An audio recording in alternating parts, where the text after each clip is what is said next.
आदमी गरीब कब तक है, आदमी डरा हुआ कब तक है। और शादी होने के बाद तो अब लोग ज्यादा डर रहे हैं, ऐसा लग रहा है कि एटम बम लेके आ रहे हैं। कहता हूँ कि लोन लेने से भी डरता है 1 लाख रुपए। आम आदमी इस देश में कितना डरा हुआ है, बट भारत का आदमी मानता ही नहीं है भाई। मिडिल क्लास मूड का गुलाम है। मिडिल क्लास को लगता ही नहीं है कि वो गरीब है, तो इसलिए भगवान भाग्य भी बंदे रखते हैं तुम्हारा। और कई लोग को तो राजा बनने से पहले ही लग रहा है ना कि वो राजा है ही, तो अब बनेगा क्या घंटा।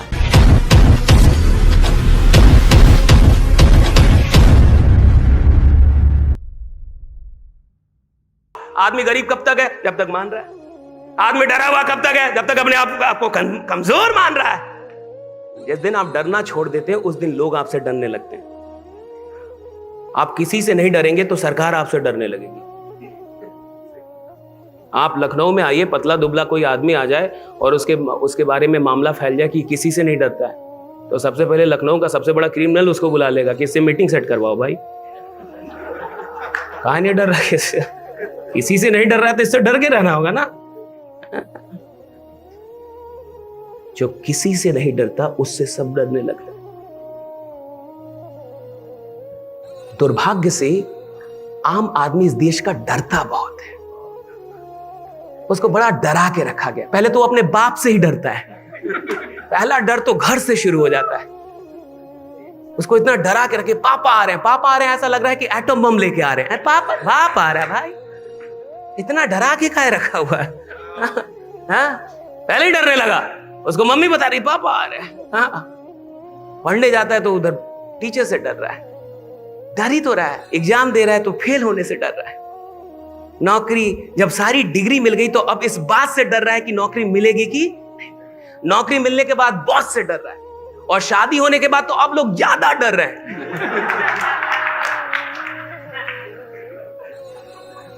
आप सब चालाक लोग हैं। अब तो उत्तर प्रदेश में अखबार में एक ऐड निकला था कि मैं इनसे शादी करने जा रहा हूं, अगर इनका कोई भी प्रेमी है तो 7 दिनों के अंदर मुझसे मिल ले, मेरा पता ये है।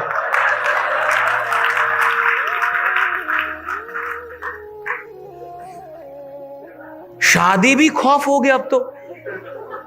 मैंने देखा बागेश्वर बाबा धीरेन्द्र शास्त्री जी ऑस्ट्रेलिया गए थे, अभी हाल फिलहाल में ऑस्ट्रेलिया दौरे पे थे। तो ऑस्ट्रेलिया में किसी भक्त ने उनसे पूछा कि आपकी शादी मतलब कब होगी, तो बोले कि पहले तो मैं भी सोच रहा था कर लूंगा, अब मेरे को भी डर लग रहा है। तो उनके भक्त ने उनसे कहा कि भाई आपको क्या डरने की जरूरत है, अबे आपको धीरेन्द्र शास्त्री हे बाबा आपको क्या डरने की जरूरत है। तो उन्होंने कहा कि वहां किसी की नहीं चलती, कोई हो कहा नहीं चलता यार। राइट, आप देखिए ना आम आदमी इस देश में कितना डरा हुआ है। देखिए आप आम आदमी से पूछिए, आप आम आदमी एक काम करना जानता है बस। कोई भी मुद्दा लाइए, उसके पास 2 लॉजिक है कि आप गलत हैं, बस आप समझ नहीं रहे हैं, आप गलत हैं। एक दिन आपको मेरी बात समझ में आएगी। आदमी डरा हुआ है इस देश का। अच्छा देखिए, अच्छा इस देश में आदमी 10-20 हजार के लिए नहीं डरा हुआ है। 10-20 हजार किसके पास नहीं, मुझे बता दीजिए। इस देश में अगर कोई भीख भी मांग रहा है ना अनुशासित होके रोज रोज, तो 1 साल भीख भी मांगने वाले के पास 10,000 रुपया है। जो कामचोर ना हो, रोज जाए मंदिर टाइम पे। और ऐसे भिखारी है जो भीख मांग मांग के मुंबई में फ्लैट ले लिए। पढ़ रहे थे हम, आप भी गूगल कीजिएगा कि भिखारी जिसने मुंबई में फ्लैट लिया। भाई भिखारी फ्लैट ले लिया मुंबई में और आप अभी तक रेंट पे हैं, कुछ तो गड़बड़ है। मानिएगा कि नहीं मानिएगा। बट भारत का आदमी मानता ही नहीं है भाई। मैंने क्या बोला, भारत के आदमी को बोल दीजिए आप गरीब हैं, लड़ लेगा। हमको गरीब बोले हैं, हमको। आपको पता है हमारे दादा कौन थे? भाई दादा थे, चल गए, तुम कौन हो? हाँ नहीं, चाचा मेरे विधायक हैं, चाचा ही रहेंगे। हाँ? तुम ना हो पाओगे। इस बात को आप समझिए। मैंने जब ये न्यूज पहली बार सुनी कि मुंबई में कोई भिखारी ने फ्लैट ले लिया, भले वो 20 साल ही मांग के लिया, भीख 25 साल, लेकिन भिखारी मुंबई में फ्लैट ले लिया, ये बड़ी बात है भाई। ये सोचने का विषय है, ये चिंता का भी है और चिंतन का भी विषय है। इसमें दोनों विषय है भाई कि भिखारी कैसे ले लिया भाई। यहाँ 3 खानदान से मिडिल क्लास रेंट पे रह रही है, 4 खानदान से मिडिल क्लास रेंट पे रह रही है, और वो भिखारी फ्लैट ले लिया क्योंकि वो भिखारी अनुशासित होगा, रोज भीख मांगता होगा। मिडिल क्लास के साथ दिक्कत है, 4 दिन काम करेंगे, 5वें दिन कहेंगे मोटिवेशन नहीं मिल रहा, आज मन नहीं कर रहा, आज मूड नहीं है, आज मौसम बढ़िया, पकौड़ी बनाओ, दुकान आज बंद रहेगा। तो इसलिए भगवान भाग्य भी बंदे रखते हैं तुम्हारा, रोज दुकान नहीं खोल पा रहे थे। मूड के गुलाम है, मिडिल क्लास मूड का गुलाम है, मूड का गुलाम। सबसे ज्यादा मूड में जीने वाली मिडिल क्लास। इसलिए मिडिल क्लास को लगता ही नहीं है कि वो गरीब है भाई। तो कह रही है ना कि मेरा सर जो मन करता है मैं वो करता हूं। इसमें आदमी को कैसा फील हो रहा है, राजा जैसा। ठीक है ना, फीलिंग देखिए ना कि सर मेरा मन होता है मैं काम करता हूं, नहीं होता है नहीं, मैं अपने मन का राजा हूं। अरे तू मन का गुलाम है, तेरा मन नचा रहा है तेरे को, तू मन का अभी गुलाम है। और जो मन का गुलाम है वो बाजार का राजा कैसे बन सकता है? राइट, जो अभी मन का, वो कैसे बाजार का राजा बने? बाजार का राजा बनने के लिए मन पे कंट्रोल करना पड़ता है। मन जैसा कहे वैसा नहीं, जो सही है वो करना। मन जैसा कहे वैसा करने को भैया बड़ा होना नहीं कहते, जो सही है वो करना, चाहे मन करे चाहे मन ना करे। मेरा जो धर्म है मैं वो निभाऊंगा। अगर व्यापार करना मेरा धर्म है तो व्यापार करूंगा। अगर रोज जाके लोगों से मिलना मेरा धर्म है तो मैं मिलूंगा। अगर रोज प्लान दिखाना मेरा धर्म है तो प्लान दिखाऊंगा। अगर मैं स्टूडेंट हूं, पढ़ना मेरा धर्म है तो मैं पढ़ूंगा, चाहे मन करे ना करे। मन पे अगर आप डिपेंडेंट हैं तो आप तो ऐसे भी गुलाम हैं, आप किसी राजशाही के काबिल नहीं है।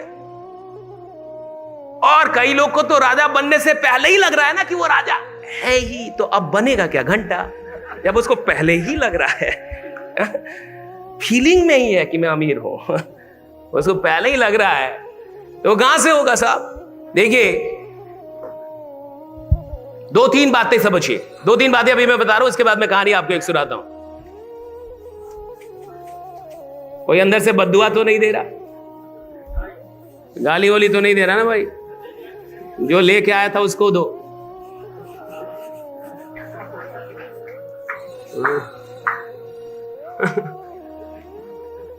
कोई तो बुला के लाया होगा।